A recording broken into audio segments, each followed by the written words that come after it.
ابدی زندگی، ابدی بادشاہی، ابدی پلیجر، یہ سر سارا کچھ مجھے کسی اور شخصیت نے نہیں دینا. مجھے کسی نے پیدا نہیں کیا، مجھے کسی انسان نے، کسی بھی نیک انسان نے، اللہ نے کیا. تو سر میری محبت کا تو وجہ یہ ہے کہ وہ میرے بیسٹ فرینڈ بھی بن گئے ہیں. الولی ان کا نام ہے. وہ مجھ سے محبت بھی کرتے ہیں، وہ مجھے رازق بھی ہیں، میرے پالنے والے بھی ہیں. آپ کے کیا ریزنز ہیں سر ان سے محبت کرنے کے؟ پریسائزلی یہی ہے، یعنی یہ احساس کہ اس ساری کائنات اور اس دنیا میں جتنے انسان ہیں سب کا نہ صرف یہ کہ وہ بنانے والا ہے، بلکہ جو ہمارے دوسروں کے ساتھ رشتے ہیں، میرے والدین کے ساتھ جو رشتہ ہے وہ مجھے میرے رب نے دیا ہے.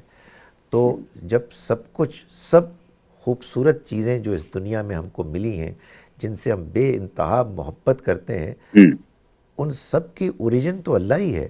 اسی نے ان کو پیدا کیا ہے اور ہمارے لیے فراہم کیا ہے، اور ہم ان کو انجوائے کرتے ہیں، ان پر مطمئن ہوتے ہیں، خوش ہوتے ہیں. یہ جو ابھی آپ نے بات کی نا اللہ تعالیٰ کے الودود ہونے کی، اس کا ایک اور پہلو یہ بھی ہے، اور میرا خیال ہے کہ پروبیبلی یہ اگر ہم ڈسکرائب کریں تو ہم سب لوگ موٹیویٹ بھی ہوں کہ ٹھیک ہے دنیا میں مشکلات ہیں، ٹھیک ہے ہم سے غلطیاں بھی ہوتی ہیں، غفلتیں بھی ہوتی ہیں، مگر وہ اتنا زیادہ محبت کرنے والا ہے کہ وہ ہمارے اندر ان بہانوں کو تلاش کر رہا ہے کہ کسی طرح سے ہم اس کی طرف مائل ہوں، کسی طرح سے ہم اس سے معافی مانگیں تو وہ اپنی محبت کو ہمارے لیے حاضر کرے، پرووائڈ کرے. میں سمجھتا ہوں کہ اگر لوگوں کو یہ یقین ہو جائے، اور آئی ایم شیور کہ یہ یقین ہونا کو بہت مشکل نہیں ہے، کہ اللہ بہت محبت کرنے والا ہے، اس کی تمام صفات میں سب سے زیادہ جو پریڈومیننٹ صفت ہے وہ اس کی رحمت ہے، اس کی مہربانی ہے، تو انسان موٹیویٹ اور مائل ہو اس کو پانے کے لیے، اس سے مانگنے کے لیے، اس سے تعلق قائم کرنے کے لیے. یہ جو ابھی آپ نے بات کہی نا کہ ہم اس سے محبت کرتے ہیں اور آپ کی اس سے فرینڈشپ ہے، میرا خیال ہے یہ بھی لوگوں کو بتانے کی ضرورت ہے کہ یہ ہم محض کوئی زبانی بات نہیں کر رہے. جب ہم اس سے دعا کرتے ہیں، جب ہم اس سے معافی مانگتے ہیں، جب ہم اس کے آگے سجدہ کرتے ہیں، تو ہمیں وہ فیلنگ ہوتی ہے، وہ فیلنگ محبت کی، ایک اطمینان کی، ایک پروفاؤنڈ ایک فیلنگ ہوتی ہے کسی کے ساتھ کنیکٹ ہونے کی، جو کسی اور کے ساتھ تعلق میں ظاہر نہیں ہوتی. تو میں سمجھتا ہوں کہ یہ بات سے آگے بڑھ کر جب لوگ اس کو اٹیمپٹ کریں، ذرا ایکسپیرینس کریں، تو وہ یہ محسوس کریں گے کہ حمزہ عباسی کوئی اتنی غلط بات نہیں کہہ رہے. سر اسی بات سے میرا ایک ذہن میں سوال آتا ہے جو لوگوں کا ہوتا ہے کہ اللہ سے جو دوستی ہے، جیسے قرآن میں اللہ تعالیٰ کہتے ہیں، ولی کا ورڈ استعمال ہوا، جب بدقسمتی سے ہم نے اس کو ایک منصب بنا دیا ہے کہ ولی ایک کوئی منصب ہے. ولی کا مطلب ہے دوست. اور اللہ تعالیٰ نے قرآن میں بتایا کہ اللہ تعالیٰ سے دوستی کرنا تو انتہائی آسان کام ہے، اللہ کے دوست بننا. سر آپ بھی وہ بتائیے عمل کہ اللہ تعالیٰ سے دوستی کرنے کے لیے کیا کرنا ہے، کیونکہ لوگ سمجھتے ہیں کوئی بہت مشکل کام ہے، ولی بننا کوئی بڑی مسٹیریس بات ہے، حالانکہ نہیں ہے. جو مجھے سمجھ آئی ہے وہ یہی ہے سر کہ اللہ تعالیٰ صرف کہتے ہیں کہ میری شکر گزاری اختیار کرو، یہ بات مانو کہ میں تمہارا رب ہوں، جو میں نے فرض بتائے ہیں وہ ادا کرو، کچھ آگے بڑھ کے نوافل ادا کرو، اور لوگوں کو بھی وتواصوا بالحق وتواصوا بالصبر، اخلاق اچھے رکھو، چیریٹی جتنی کر سکتے ہو کرو. وہ اللہ تعالیٰ کہتے ہیں ایسے سمجھو مجھے قرض دے دیا. تو یہی وہ عوامل ہیں جو اگر سر آپ پرسسٹنسی سے کریں، پرسسٹنس ہو کے کریں اور سنسیریٹی سے کریں، تو آپ کا نہیں خیال سر کہ کوئی بھی عمل اختیار کر کے اللہ تعالیٰ کا دوست بننے کا شرف حاصل کر سکتا ہے؟ اور اس کے لیے کوئی مسٹیریس چلے کاٹنا، کوئی ریاستیں کرنا، کوئی جنگلوں میں، یہ ضروری نہیں ہے اس کے لیے سر. یہ تو ہے ہی نہیں، بلکہ اس کا ایگزسٹ نہیں کرتا یہ اس طرح کے عمل قرآن کے اندر جو اللہ نے بتائے. ایبسلیوٹلی. دیکھیں حمزہ، بات یہ ہے کہ اگر کچھ لوگ ہوں دنیا میں کہ جو اللہ کو چاہنے کے لیے کچھ ایسی ایکسرسائزز کریں کہ جن کا ذکر آپ کر رہے ہیں، اس لیے کہ ان کو یہ معلوم ہی نہیں ہے کہ اللہ تعالیٰ ہم سے کیا چاہتا ہے، تو چلیں یہ بات ان کی حد تک سمجھ میں آتی ہے. لیکن بھائی ہم مسلمان جن کو یہ معلوم ہے، جو اس بات کو مانتے ہیں کہ اللہ تعالیٰ نے اپنے منشا کو، اپنے پیغام کو اپنے پیغمبر صلی اللہ علیہ وسلم کے ذریعے سے ہم تک پہنچا دیا ہے، اس کو محفوظ کر لیا ہے، یہی بتانے کے لیے کہ اللہ ہم سے کیا چاہتا ہے اور ہم اللہ کے ساتھ کیسے کنیکٹ ہو سکتے ہیں، تو پھر اس کے بعد اس راستے کو چھوڑ کر کسی اور راستے کو اختیار کرنا سمجھ میں نہیں آتا۔ میں آپ سے گزارش کروں کہ قرآن مجید میں اللہ تعالیٰ نے یہ جو بات بیان کی ہے کہ اللہ ولی الذین آمنو، اللہ دوست، ساتھی، مددگار بن جاتا ہے ان لوگوں کا کہ جو ایمان لانا چاہتے ہیں۔ آمنو سے یہاں مراد ایمان لانا جو چاہنا ہے، اس کی خواہش مند ہونا ہے۔ وہ کیا کرتا ہے؟ یخرجہم من الظلمات الی النور، ان کو نکالتا ہے گمراہی کے اندھیروں سے ہدایت کی روشنی کی طرف۔ یعنی اللہ تعالیٰ ہم سے ابتدا میں ایک ہی چیز کا مطالبہ کرتا ہے، اور وہ ہے سنسیرٹی، سنسیئر انٹینشن، کہ میں نے صحیح بات سمجھنی ہے، مجھے اللہ کو پانا ہے، مجھے اللہ کا بتایا ہوا ہدایت کا راستہ دیکھنا ہے۔ خدا تعالیٰ وعدہ کرتا ہے کہ وہ ہاتھ پکڑ کے اس شخص کو ہدایت کی روشنی کی طرف لے جائے گا۔ اور میں آپ کو بتاؤں، آئی ایم شور آپ کو بھی حمزہ تجربات ہوئے ہوں گے ایسے لوگوں کے، میں اپنے بارے میں بھی جانتا ہوں اور بہت سے لوگوں کے بارے میں جانتا ہوں، کہ ابتدا میں ٹو بگن ود، جب ابھی آپ ذرا پریشان ہوتے ہیں، بھٹک رہے ہوتے ہیں، کنفیوزڈ ہوتے ہیں، اور اچانک آپ فیصلہ کرتے ہیں کہ خدایا میں تجھے جاننا چاہتا ہوں، میں تجھے پانا چاہتا ہوں، آپ یقین جانیں کہ اتنے حیرت انگیز واقعات ہوتے ہیں انسان کی ذاتی زندگی میں۔ وہ جب آپ نے کہا نا کچھ لوگ کہہ رہے ہیں کہ وہ سائنٹیفک دلائل دیں، وہ تو خیر الگ سے ایک ڈسکشن ہے، لیکن انسان کی ذاتی زندگی میں ایسے واقعات ہوتے ہیں کہ جس کے بعد آدمی کہتا ہے کہ میں نے اپنے رب کو پا لیا۔ اس کے بعد پھر ایک زندگی اور بھی ہوتی ہے جس میں اللہ تعالیٰ ٹیسٹ کرتا ہے کہ ہم جب اس کو پانے اور ماننے کے بعد اب ظاہر ہے اس کے لیے تیار ہو گئے ہیں کہ دنیا کی زندگی کی آزمائش سے ذرا گزریں، تو پھر کچھ آزمائشیں بھی آتی ہیں، لیکن وہ بھی صرف اس لیے آتی ہیں کہ اللہ تعالیٰ ہمیں اور اٹھانا چاہتا ہے، بلند کرنا چاہتا ہے۔ سر یہیں پہ ایک اگلا سوال بھی ہے، آپ نے دو چیزیں مینشن کی کہ ایک تو ہدایت وہ لوگ پاتے، ہدایت پانا has to be a choice, اسی لیے کہتے ہیں لا اکراہ فی الدین، اور قرآن میں بار بار میں نے پڑھا کہ I will give guidance to those who consent, you have to first want it. یعنی اگر مجھے پیاس نہیں لگی تو سر آپ میرے سامنے آئس لینڈ کا بہترین چشمے کا پانی ملا کے رکھ دیں گے، میرے لیے اس کی کوئی ویلیو نہیں ہوگی۔ تو اللہ کہتے ہیں کہ پیاس تو پیدا کریں، پہلے آپ مانگیں تو صحیح۔ اور میری ذاتی زندگی کا تجربہ ہے سر کہ میں ایک ٹائم آیا تھا بالکل ہی ہوپلس ہو گیا تھا کہ maybe it's an unanswerable question کہ کوئی گاڈ ہے نہیں ہے، اگر ہے تو کون سا ہے۔ سر آپ یقین کریں میں نے ایک دفعہ نماز پڑھی اور میں نے اللہ تعالیٰ سے کہا کہ یا Allah if you are there and I don't know you might be اینی تھنگ، لیکن اگر کوئی موجود ہے اور وہ خدا ہے تو میں آپ کے سامنے آئی ایم بیگنگ یو کہ آپ مجھے اپنے ہونے کا پورا احساس دلا دیں، میں نتیجتاً اپنی زندگی آپ کو دے دوں گا۔ آپ نے بالکل ٹھیک کہا سر کہ پھر ذاتی زندگی میں دس واز 3-4 years ago ایسے پھر اللہ تعالیٰ پکڑتے ہیں، بیکاز میرا خیال ہے اللہ تعالیٰ کی غیرت چیلنج ہو جاتی ہے۔ تو سر میرا مشورہ یہ جو بات کریں اس کے تھرو یہ ہے کہ وہ لوگ جن کو اللہ تعالیٰ کے ساتھ وہ کنیکشن نہیں ڈیولپ ہو پا رہا، جن کو یہ ضرورت محسوس ہوتی ہے کہ اتنی محبت کرنے والی ذات ہے لیکن انسانوں کے تھرو ہی ڈیولپ ہوگا، مجھے تو نہیں فیل ہوتا وہ connection. So do you think it's a good strategy کہ فجر کی نماز پڑھیں، صدقے دل سے اللہ سے کہیں کہ یا اللہ مجھے اپنے ہونے کا 100% احساس دلائیں، اور پھر آپ دیکھیں میں کیا کرتا ہوں آپ کے لیے۔ سر میرے لیے تو it work, do you think it will work for other people as well? Absolutely Hamza, مجھے 100% یقین ہے کہ یہ سب کے لیے ورک کرے گا، لیکن ایک شرط ہے یار، بات یہ ہے کہ اگر میں اپنے ملازم کے ساتھ زیادتی کر رہا ہوں، اس کو میں ذلیل کر رہا ہوں، اس کو میں گالیاں دیتا ہوں، اور میں یہ کہوں کہ جی اللہ تعالیٰ بھی میری زندگی میں آ جائے تو نہیں آئے گا۔ سو کچھ پری کنڈیشنز ہیں۔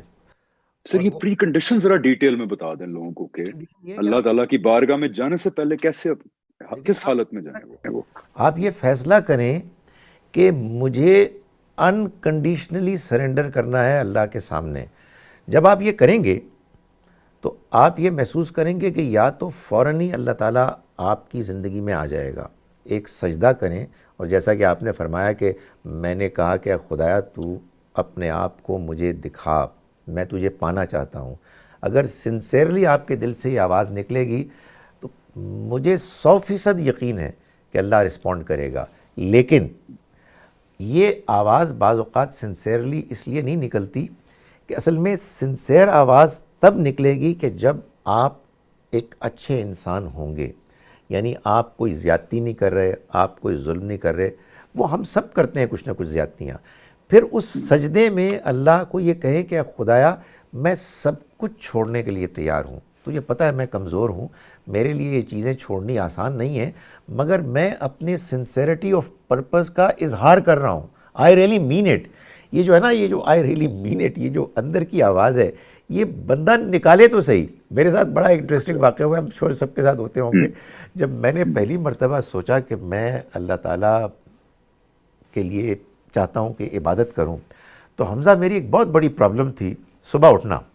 Honestly it was one reason کہ میں نے آگے آرمڈ فورسز میں پی ایف کالج میں جو مجھے آفر تھی، میں آگے نہیں بڑھا. یار سر میرا اور آپ کا ایک ہی مسئلہ ہے. آئی ایگری وتھ یو، میرا بھی یہی مسئلہ تھا پہلے. میں نے کہا یہ کیسے ہوگا. پتہ ہے کیا ہوا؟ مجھے اچانک خیال آیا، because I wanted to pray. مجھے اچانک خیال آیا کہ یار let me pray to God. میں نے کہا خدا تو مجھے صبح اٹھا دے. یو نو واٹ ہیپن، میرے ساتھ یہ ہوا. یہ نہیں ہوا کہ میرے ذہن میں کوئی آواز آئی، نہیں، نتھنگ آف دیٹ سارٹ. وہ میں ہمارے گھر کا وہ اوپر کا حصہ ہوتا تھا، ساتھ میرے بستر کے کھڑکی تھی، اور نیچے آذان کے وقت میری کھڑکی کے نیچے ایک گدھا اونچی اونچی آواز میں چیخ رہا تھا. حمزہ آئی کین ایشور یو کہ جس کالونی میں وہ رہتا تھا پی ایف کالج کی، وہاں گدھے نہیں ہوتے تھے. میری طرح کے تو ہوتے ہوں گے لیکن اصل والے نہیں ہوتے تھے، مگر اللہ تعالیٰ نے پتہ نہیں کہاں سے بھجوا دیا. سو میں آپ کو یہ بتانا چاہتا ہوں کہ ایک مرتبہ آپ سنسیئر ہو جائیں، پھر گدھے گھوڑے سارے آ جائیں گے آپ کو ہدایت کی طرف لانے کے لیے. سر اس بات سے میں یہ سمجھا ہوں جو آپ نے سنسیریٹی کا ورڈ یوز کیا، کہ غالباً پہلے جو ہدایت اللہ نے سب کے اندر رکھی ہوئی، یہ بھی قرآن میں ہے نا کہ ہدایت اندر رکھ کے آپ کو بھیجا ہوا ہے، اور نبی، رسول، کتابیں، یہ سب ریمائنڈرز ہیں اس ہدایت کی جو اندر ہے. تو اس کا بیج ہدایت کا ہمارے اندر ہے، اور وہ سر یونیورسل ہدایت ہے. یعنی کہ جھوٹ بولنا پوری دنیا کو ہمیشہ سے پتا ہے کہ ایک غلط بات ہے. بہرحال کسی کو دھوکہ دینا غلط بات ہے، کسی کو گالم گلوچ کرنا، جھگڑالو طبیعت ہونا، یہ وہ چیزیں سر جو یونیورسل ایک اخلاقیات ہے. مطلب آپ مذہبی نہیں بھی ہیں تو doesn't matter, these things are still right and wrong for you. تو سر کیا اللہ تعالیٰ کی طرف جانے سے پہلے جو اللہ تعالیٰ کو مطلوب انسان ہے، جس کو وہ پھر منتخب کرتے ہیں اپنی ہدایت کے لیے، یہ والے آپ کہہ رہے ہیں کہ پہلے یونیورسل اخلاقی تقاضوں کو اپنی زندگی میں کوشش کریں، پورا کریں، and that would mean کہ maybe you're sincere that if there is somebody then آپ اہل بن جائیں گے ان کی گائیڈنس کا. لیکن پہلے یہ سائڈ ٹھیک کرنی پڑے گی. یہ نہیں ہو سکتا کہ آپ ادھر جھوٹ بھی بول رہے ہیں، دھوکے دے رہے ہیں، سب کر رہے ہیں، اور ادھر کہہ رہے ہیں چیلنج دے دیا اللہ تعالیٰ آ جائیں میرے سامنے، مجھے ہدایت دیں. دیکھیے بڑا امپورٹنٹ پوائنٹ ہے، یہ بڑا امپورٹنٹ کویسچن ہے جو آپ نے ریز کیا. میرا اس میں خیال یہ ہے کہ جیسا کہ آپ نے صحیح فرمایا کہ یہ سب کو پتہ ہے کہ صحیح کیا ہے، غلط کیا ہے، کیا چیز مطلوب ہے، کیا چیز ناپسندیدہ ہے. جھوٹ بولنا بری بات ہے، سچ بولنا صحیح چیز ہے، حق ہے، پسندیدہ ہے. جب میں اللہ کو پانے کے لیے سنسیئر ہو جاتا ہوں نا، تو مجھے یہ کلیئرٹی بھی ہو جاتی ہے کہ مجھے یہ ساری چیزیں چھوڑنی ہیں. لیکن میں ایک کمزور انسان ہوں، تو میں سوچتا ہوں کہ یار پتہ نہیں چھوڑ سکتا ہوں یا نہیں چھوڑ سکتا. اور اصل میں یہ جو میرے اندر کی کشمکش ہے نا، یہی میری سنسیریٹی کو خراب کرنے کی کوشش کرتی ہے. جس دن میرے اندر پیور ایک انٹینشن، ایک احساس، خواہش پیدا ہو جائے گی، تو اس کا مطلب یہ نہیں ہوگا کہ میں نے جھوٹ بولنا چھوڑ دیا، میں نے زیادتی کرنی چھوڑ دی. اس کا مطلب یہ ہوگا کہ میں اب جھوٹ بولنے، زیادتی کرنے، بے حیائی اور فلاں کاموں کے خلاف کوشش کرنے کا بھرپور اب ارادہ رکھتا ہوں. And that's what God wants. دیکھیں اللہ تعالیٰ یہ نہیں ایکسپیکٹ کرتا ہم سے کہ ہم اوور نائٹ فرشتے بن جائیں گے، ہم میں سے کوئی فرشتہ نہیں ہے.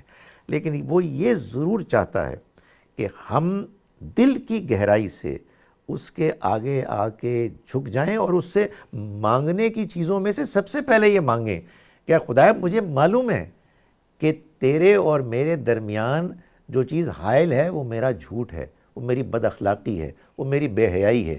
تو پلیز میری مدد کر اور مجھے ان سے دھیرے دھیرے میرا پیچھا چھوڑا دے. وہ ایسا کرے گا، آپ کی ایفرٹ ہوگی، اس کی مدد ہوگی اور انشاءاللہ آپ اس کو پالیں گے۔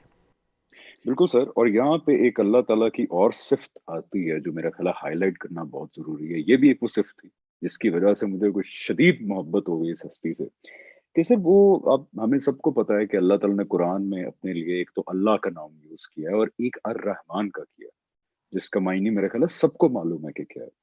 اور وہ اپنی ایک صفت بتاتے ہیں کہ کوئی بندہ جیسا بھی ہو میرے پاس جب جب آئے گا اور دیانتداری سے معافی مانگے گا، میں اس کو معاف کروں گا۔ اللہ تعالیٰ نے کہا یہ میں نے اپنے لیے قانون بنایا ہے، بہرحال کو بہت بڑا جرم نہ ہو، یہ نہ ہو کہ ریپ کر دیا، قتل کر دیا اور آپ بار بار آگے معافی مانگے۔ بٹ سر یہ ایک اللہ کی صفت ہے کہ وہ ریپیٹڈلی forgiving، یعنی کہ یہ نہیں کہ 10 دفعہ کے بعد اللہ تعالیٰ کہیں گے تم پھر آگے معافی مانگنے کے لیے۔ تو سر اس صفت کے حوالے سے ذرا بتائیے گا، کیونکہ کئی لوگوں کے دلوں میں یہ وسوسہ آتا ہے، میرے بھی آیا تھا، اور یہ ڈیفینیٹلی شیاطین کے وسوسے ہوتے ہیں کہ کچھ ٹائم کے بعد نا آپ کے ذہن میں آتا ہے یار میں نے پھر یہ غلطی اور گناہ کر دیا، اب میں دوبارہ اللہ تعالیٰ کے پاس جاؤں گا، ہو سکتا ہے معاف نہ کریں، پکڑ ہو جائے، you know something in you stops you from going to اللہ تعالیٰ again after a while, because you think یار میں اب تو اتنا کو برا ہو گیا ہوں۔ سر یہ وسوسے کو بھی بتائیے گا، کیونکہ اللہ تعالیٰ نے کہا ہے کہ جتنی دفعہ آئیں گے میں معاف کروں گا۔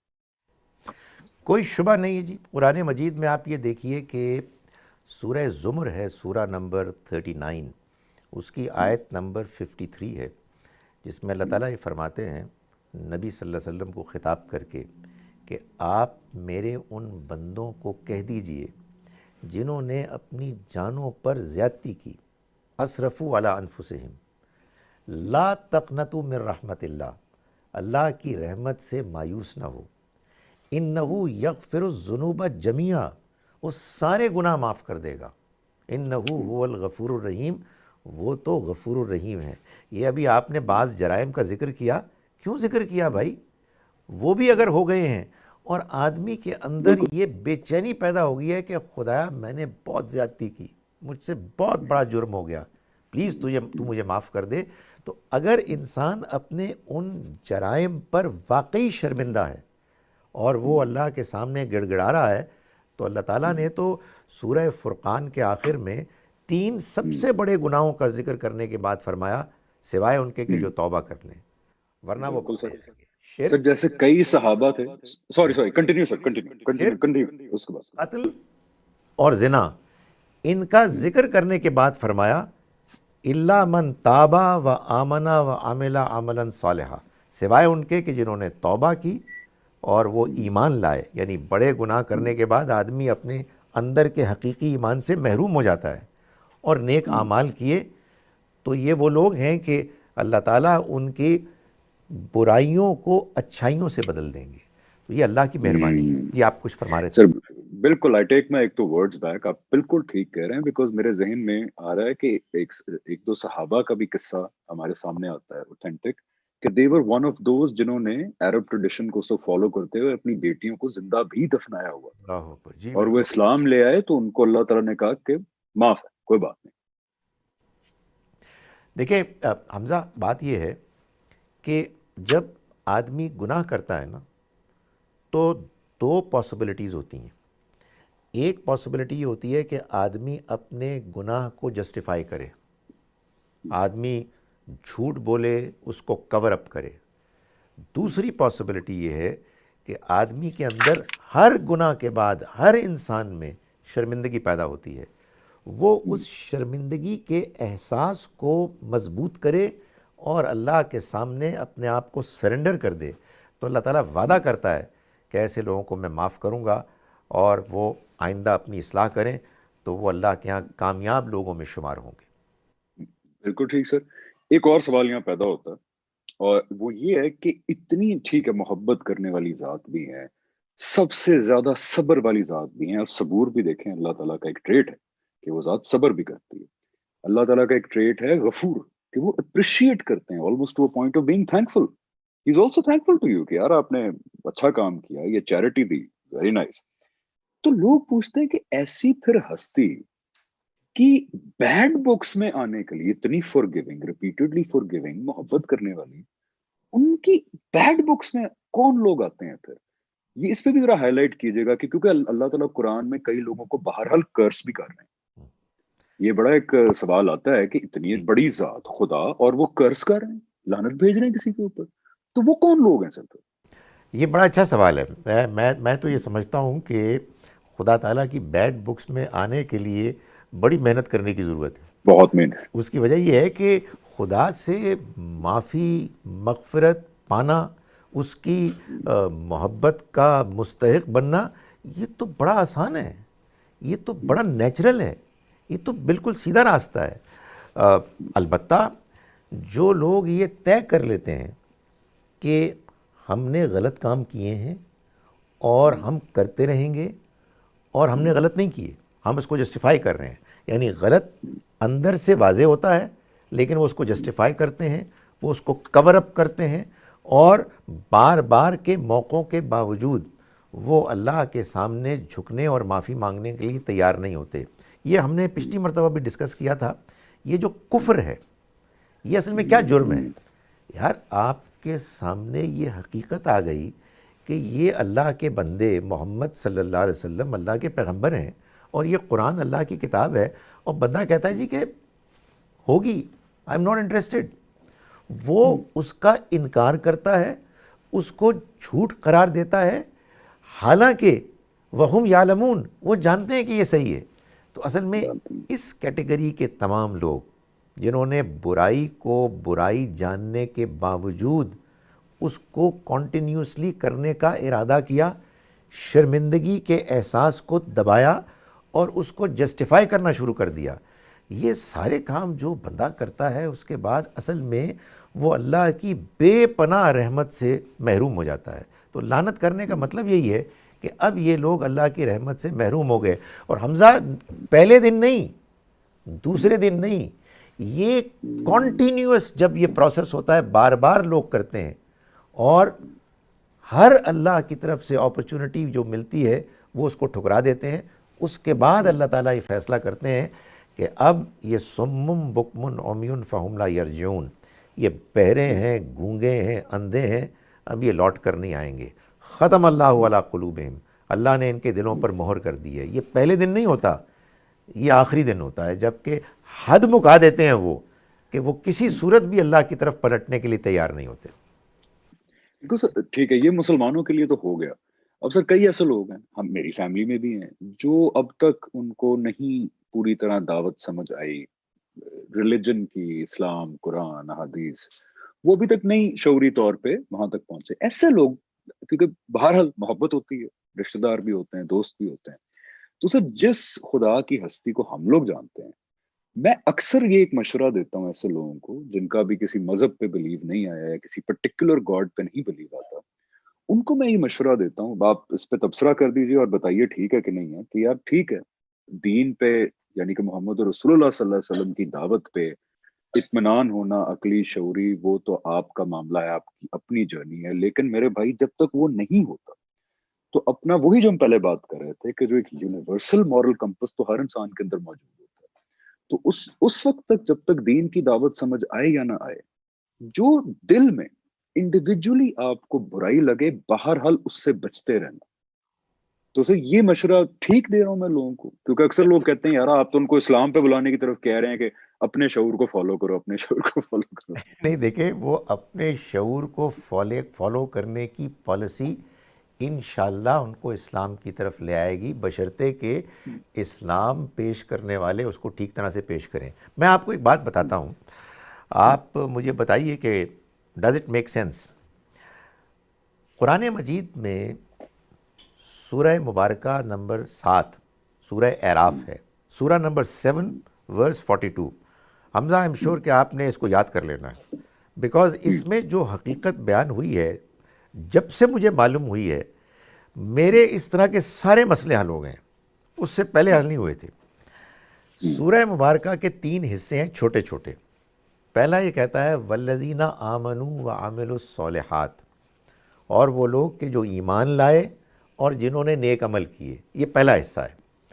تیسرا حصہ ہے اولئک اصحاب الجنہ ہم فیہا خالدون, وہ جنت والے ہوں گے, اس میں ہمیشہ رہیں گے. یہ قرآن بار بار کہتا ہے. درمیان میں دوسرا حصہ کیا کہتا ہے؟ اللہ تعالیٰ فرماتے ہیں لا نکلف نفسا الا وسعہا، ہم کسی کو اس کی وسعت سے زیادہ جواب دہ نہیں ٹھہرائیں گے، تکلیف میں مبتلا نہیں کریں گے۔ وسعت کیا ہوتی ہے؟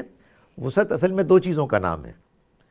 آپ کا پوٹینشل، ایک آپ کی وہ اللہ کی طرف سے آپ کی عقل، آپ کی نفسیات، آپ کی نیچر کی انڈاؤمنٹ ہے، جو سب انسانوں میں یکساں ہونے کے باوجود کچھ فرق بھی ہے، یہ ایک فیکٹر ہے۔ اور دوسرا آپ کا ماحول، آپ کا انوائرنمنٹ۔ تو اللہ تعالیٰ نے جنت دینی ہے ایمان اور نیک اعمال کی بنیاد پر، لیکن کتنا ایمان، کتنے نیک اعمال، جتنا آپ کا پوٹینشل ہے۔ تو ہر انسان کا اللہ تعالیٰ ایک پوٹینشل طے کرے گا based on his personality, based on his environment, اور اس کے بعد یہ فیصلہ ہوگا کہ اس سے کتنی توقع ہے، اللہ تعالیٰ کتنا ایکسپیکٹ کر رہا ہے، اور اس کی بنیاد پر وہ فیصلہ کرے گا۔ اور اللہ کا شکر ہے حمزہ کہ فیصلہ اللہ ہی کرے گا، شکر۔ نہ میں کروں گا، نہ آپ کریں گے، نہ کوئی اور صاحب کریں گے، اور وہ فیصلہ بالکل جسٹس کی بنیاد پر ہوگا، وہ جسٹس جس کے اوپر اس کی رحمت ہے۔ تو میرا خیال ہے کہ اس آیت کو اگر آپ ایسے سمجھ لیں تو اس کے بعد یہ مسئلے ہی ختم ہو جائیں کہ جو ہمارے یہاں کہتے ہیں جی وہ کافر ہے، وہ جہنم میں جائے گا، فلاں جگہ جائے گا۔ یار یہ فیصلہ اللہ کرے گا اور اسی کو کرنے دو۔ بالکل سر، کہ آپ نے بہت اچھی آیت کوٹ کی، بیکاز اکثر لوگ یہ کہتے ہیں کہ جی اتنے اگر وہ اللہ تعالیٰ محبت کرنے والے ہیں، پیار کرنے والے ہیں، شفیق ہیں، تو پھر اگر آپ مسلمان ہیں تو جنت میں نہیں ہیں تو وہ ابدی جہنم میں ڈال دیں گے۔ تو یہ فارمولا جو ہے لوگوں کو ذرا کھٹکتا ہے۔ تو آپ نے بہت اچھی بات کی کہ جس کو جتنا علم اور وسائل اور جو دیا اسی حساب سے اس سے حساب ہوگا۔ کیونکہ سر اس پہ بھی ذرا تبصرہ کیجیے گا کہ ہم جب قیامت کی بات کرتے ہیں اور اللہ تعالیٰ کے حساب و کتاب کی بات کرتے ہیں تو سر ہم ڈبل سٹینڈرڈ سے کام لیتے ہیں، کیونکہ دنیا کی عدالتیں آپ دیکھیں، دنیا کی عدالتیں کتنی فلاڈ ہیں، لیکن کتنی ڈیٹیل میں جا کے ایک ایک کیس پہ بحث ہوتی ہے، اس کے پروز اور کونز دیکھے جاتے ہیں، ملزم کے حالات دیکھے جاتے ہیں، ثبوت دیکھے جاتے ہیں، اس کے بعد ایک فیصلہ ہوتا ہے۔ سر ہمارے ہاں مسلمان کچھ حد تک یہ امپریشن بھی دیتے ہیں باقی دنیا کو، جس کی وجہ سے بات بیٹھتی نہیں ہے ادھر، کہ دنیا کا انصاف اتنا ڈیٹیلڈ ہے، اور اس ذات کا، خدا کا انصاف وہ بس کہ یہی ہے کہ اچھا سارے مسلمان علیحدہ ہو جاؤ اور جنت میں چلے جاؤ، اور باقی غیر مسلم سارے جہنم میں چلے جاؤ۔ ایسا تو معاملہ نہیں ہوگا نا سر، ہر بندے کو انڈیویجولی اس پہ دیکھا جائے گا۔ آپ ذرا غور فرمائیں اس آیہ مبارکہ پہ جو میں نے بھی پیش کی۔ میں جب اس پہ غور کرتا ہوں تو مجھے یہ محسوس ہوتا ہے کہ مسلمانوں کا حساب کتاب زیادہ سخت ہوگا، زیادہ باقیوں سخت کا ہوگا۔ تو ان کو پتہ نہیں بیچاروں کو کتنا پتہ ہے۔ بھائی ہمارے پاس قرآن ہے، ہمارے پاس سنت ہے، ہمارے پاس حدیث ہے، ہمارے پاس نبی صلی اللہ علیہ وسلم کے دین کی ٹریڈیشن ہے، تو ہم سے تو حساب کتاب جس بنیاد پر ہوگا وہ تو بالکل کلیئرلی کٹ آؤٹ ہے۔ اور دوسری بات حمزہ، یہ بڑی عجیب بات ہے، میرے اور آپ کی یہ ذمہ داری ہے کہ ہم دنیا والوں کے سامنے اللہ کے دین کو پیش کریں۔ جب ہم اللہ کے دین کو پیش کریں گے تو میں یہ سمجھتا ہوں پرسنلی، اللہ کے دین کے جو بھی پیغامات ہیں ان میں سب سے بڑا پیغام یہ ہے کہ اے انسانوں، یہ دنیا ایک آزمائش، امتحان کی جگہ ہے، اور اس کے بعد ایک اور زندگی آنے والی ہے قیامت کے بعد، جس میں آخری حد تک انصاف ہوگا۔ یار اللہ کے بندو، وہاں انصاف کی صورت پیش کرو، تصویر پیش کرو۔ جو تصویر تم پیش کر رہے ہو وہ تو کوئی مان ہی نہیں سکتا، وہ تو انصاف ہے ہی نہیں، وہ تو ایک بائسڈ وہ ہے طریقہ کسی چیز کے بارے میں فیصلہ کرنے کا۔ اور مجھے اگر آپ اجازت دیں تو دو چھوٹی میں آیات کی ذرا وہ پڑھ دوں ریفرنس۔ سورہ نمبر 4 ورس 135، سورہ نمبر 5 ورس 8، دونوں ایک بات کر رہے ہیں، مسلمانوں انصاف کرنے والے بن جاؤ۔ ایک آیت میں اللہ تعالیٰ فرماتے ہیں چاہے اس کی زد تمہاری اپنی، تمہارے والدین اور تمہارے رشتہ داروں کی انٹرسٹ پر پڑے، اور دوسری آیت میں کہتے ہیں انصاف کرنے والے بن جاؤ چاہے اس کے نتیجے میں دشمنی کو فائدہ کیوں نہ ہو۔ یار جو خدا ہم کو یہ کہہ رہا ہے وہ خود کچھ اور کام کرے گا۔ یہ وہ آیت تھی نا کہ کسی قوم کی دشمنی بھی تمہیں اس بات پہ آمادہ نہ کر دے کہ ان کے ساتھ ناانصافی کرو۔ ایبسلیوٹلی۔ تو جو اللہ ہمیں یہ تلقین کر رہا ہے وہ قیامت کے روز جب الٹیمیٹ فیصلہ کرے گا تو یہ کہے گا کہ تم بتاؤ یار تم مسلمان پیدا ہوئے تھے تو تم پاس ہو گئے، اور تم بتاؤ تم ہندو پیدا ہوئے تھے تم فیل ہو گئے. یہ کیسے ہو سکتا ہے بھائی؟ یہ تو اللہ تعالیٰ کے بارے میں بڑی عجیب و غریب پریزنٹیشن ہے، اور یہ قرآن میں کہاں کہا گیا ہے؟ کہیں بھی نہیں کہا گیا. حدیث میں بھی جہاں کہا گیا ہے وہ بھی بات سمجھائی جا سکتی ہے. وہ سر وہی آیت کوٹ کرتے ہیں نا کہ اور قیامت کے دن اللہ تعالیٰ کو صرف اسلام قابل قبول ہوگا. جو آپ نے کل اس نظر سرسری بات کی تھی، میں چاہتا ہوں ابھی ہم آخری یہی بات کریں 5 منٹ، بیکاز افطاری کا ٹائم آج ہم نے لیٹ ٹیکنیکل وجوہات کی وجہ سے شروع کیا. باقی اس کو کل کنٹینیو کریں گے. آخر میں سر بس وہی آیت بتا دیں کہ یہ ساری گفتگو لوگ سنتے ہیں اور کہتے ہیں نہیں نہیں نہیں نہیں نہیں، سب ایک سائڈ پہ، اور وہ ایک ورس سامنے رکھتے ہیں کہ قیامت کے دن اسلام جو ہے وہی قابل قبول ہوگا. اس کی ذرا وضاحت کر دیجیے. بھائی وہ یہ بات مان لیں ہمارے مسلمان بہن بھائی کہ قیامت کے دن نہ وہ بریلویت کو قبول کرے گا، نہ دیوبندیت کو کرے گا، نہ اہل حدیثیت کو کرے گا، نہ شیعت کو کرے گا، سنیت کو کرے گا، اسلام کو کرے گا. اور اسلام کا مطلب ہے اللہ کے آگے انکنڈیشنلی سرنڈر کرنا. یہ ریلیجس ایٹیچوڈ اپروچ ہے کہ جو اللہ تعالیٰ کے ہاں مطلوب ہے. اس کے علاوہ کوئی اور چیز وہ دین کے لحاظ سے ایکسیپٹ نہیں کرے گا. تو اسلام کا مطلب یہی ہے. ہمارے دین میں نام بھی یہی رکھ دیا گیا ہے. تو ظاہر ہے کہ اس نام کا رکھنے کا مطلب یہ نہیں ہے کہ آپ مسلمان پیدا ہو جائیں اور اسلام کے چیمپئن بن جائیں اور اسلام پہ پورا اترنے والے بن جائیں. نہیں، اسلام کا تقاضا یہ ہے کہ آپ وہی جو ہم نے اپنی گفتگو آغاز کیا کہ خدا کے آگے سجدہ کریں اور اس سے گڑ گڑا کے کہیں کہ اے خدایا تو مجھے بتا میں کیا کروں. یہ آپ کو معلوم ہے کہ جب ابراہیم علیہ السلام نے اسماعیل علیہ السلام کو جھکایا ذبح کرنے کے لیے تو اس کے لیے الفاظ کیا ہے؟ فلما اسلما، جب دونوں نے سرنڈر کر دیا. یہ ہے سرنڈر کہ اللہ نے حکم دیا اور آپ نے اپنے آپ کو اس کے حوالے کر دیا. اس کو اسلام کہتے ہیں. یہ صرف کسی مذہب کے نام کو بیان کر کے اللہ تعالیٰ نے یہ نہیں کہا ہے کہ جو مسلمان پیدا ہوگا اس کو میں کامیاب کروں گا، باقیوں کو ناکام کروں گا. نہ یہ اللہ کے انصاف کے تقاضوں کے مطابق ہو سکتا ہے، نہ قرآن مجید کی بہت سی آیات کے مطابق ہے. یہ ہم نے ابھی کل میں نے آپ سے پچھلی مرتبہ ڈسکس کیا تھا کہ اللہ تعالیٰ قرآن مجید میں غیر مسلموں کی تعریف کر رہے ہیں. کیوں کر رہے ہیں بھائی؟ یہ تو کنفیوز کرنے والی بات ہے کہ آپ کہہ رہے ہیں جی کہ وہ سارے ایک برابر نہیں ہیں. من اہل الکتاب امت قائمہ، اہل کتاب میں وہ لوگ بھی ہیں جو اللہ سے کیے ہوئے عہد پر قائم ہیں، راتوں کو اٹھ اٹھ کر سجدے کرتے ہیں اور نیکی کا حکم دیتے ہیں، برائی سے روکتے ہیں. حمزہ اللہ تعالیٰ فرماتے ہیں وہ جو نیکی بھی کریں گے وہ ہرگز ضائع نہیں ہوگی. یہ کن کے بارے میں کہہ رہے ہیں؟ من اہل الکتاب، اہل کتاب میں سے. تو بھائی اگر آپ کا جو تصور اسلام کے بارے میں ہے کہ یہ اللہ تعالیٰ کیا ایکسیپٹیبل ہوگا، اگر یہ کچھ آیات سے ٹکراتا ہے تو اپنی خواہش کی پیروی نہ کریں، ان آیات کو ریزالو کرنے کی کوشش کریں تو آپ کو بات سمجھ میں آئے گی. میں یہ ہمیشہ کہتا ہوں کہ قرآن کو سمجھنے کا سب سے بڑا اصول یہ ہے کہ یہ بات پہلے مان لیں اور سمجھ لیں کہ قرآن میں کوئی کنٹرڈکشن نہیں ہے.